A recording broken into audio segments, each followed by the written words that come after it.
الكريم وعلى آله الطيبين وصحابه الطاهرين.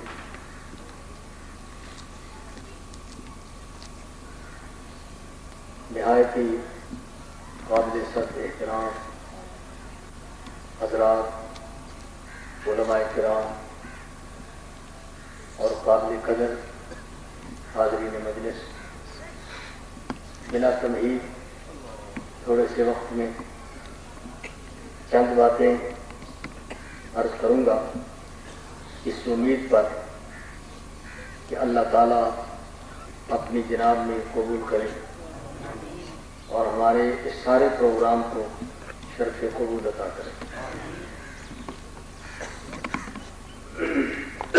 یہ مبارک مجلس، یہ محفل عرس ہے.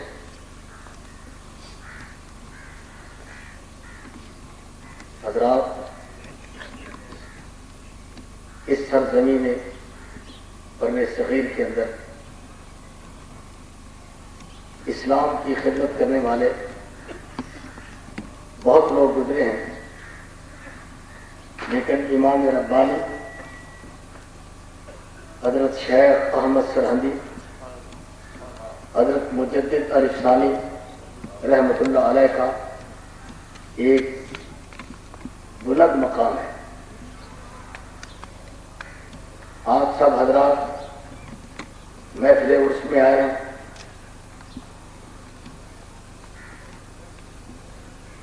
اور عرس کی محفل میں شریک ہونا، یہ کام حضرت مجدد صاحب بھی کیا کرتے تھے.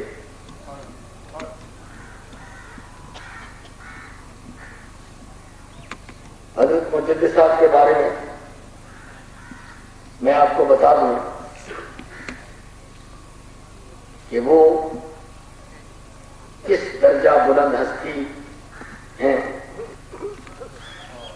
آپ صاحب نے اپنی دستار میں باندھی تھی، اسی طرح بندھی ہوئی دستار سمیت وہ صاحب رات کو سوتے ہیں تو اس ایک رات میں پیر در پیر 12 مرتبہ نبی کریم کی زیارت ہوتی ہے. سوچنے لگے کہ یہ جو کرم بالائے کرم ہوتا رہا ہے، اس کی وجہ کیا ہے؟ تو سوچ سوچ کر نتیجہ یہی نکالا کہ یہ حضور کا کرم اس ٹاکی کی برکت سے ہوا ہے جس ٹاکی کو مجدد صاحب کی پیشانی سے نسبت ہے.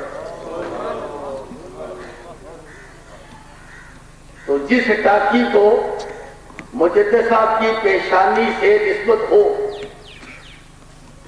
اس ٹاکی کا مقام نبی کریم علیہ السلام کی بارگاہ میں کتنا ہے تو اندازہ لگائیں پیشانی والے مجدد صاحب کا اپنا مقام بارگاہ رسالت میں کتنا ہوگا.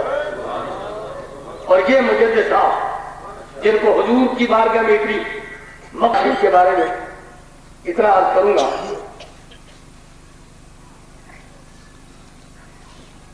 کہ ہم سنتے ہیں، پڑھتے بھی ہیں کہ جناب جبریل براق لے کر اور ملائکہ کی ایک بارات لے کر حضور کو معراج کرانے کے لیے مکہ معظمہ میں حاضر ہوئے. تو حضور براق میں سوار ہوئے. تو اس میں غور کریں کہ براق پر سوار ہونا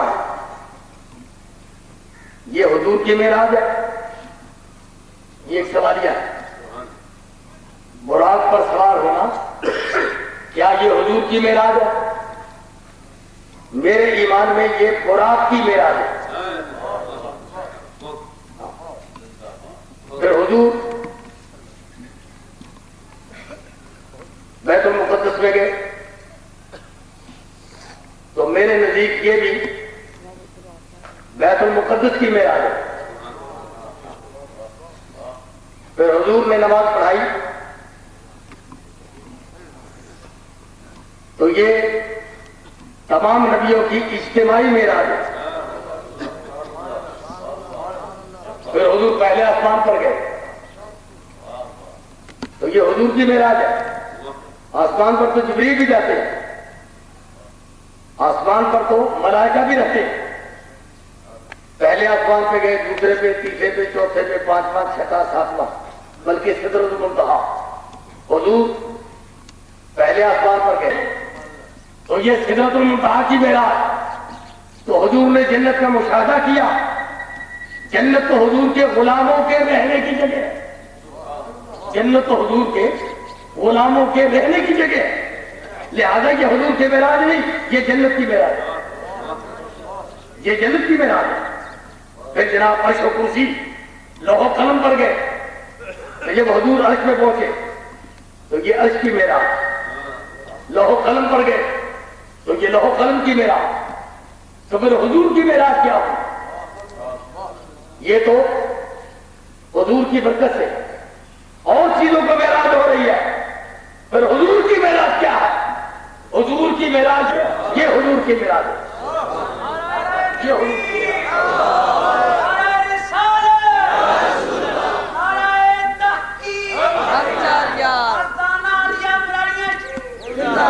تو کیونکہ معراج کی بات شروع ہوئی ہے اس لیے ایک بات معراج کے حوالے سے مختصر عرض کرتا ہوں. وہ یہ کہ اللہ نے بہت ساری باتیں, حضور نے بہت ساری باتیں سنی. ایک مکالمہ یہ بھی ہوا, اے میرے حبیب کیا تجھے اس پہ اعتراض ہے کہ ہم نے تجھے افضل بنایا اور بھیجا سب سے آخر میں, کیا تجھے اعتراض ہے؟ عرض کی اللہ مجھے اعتراض نہیں ہے. اس لیے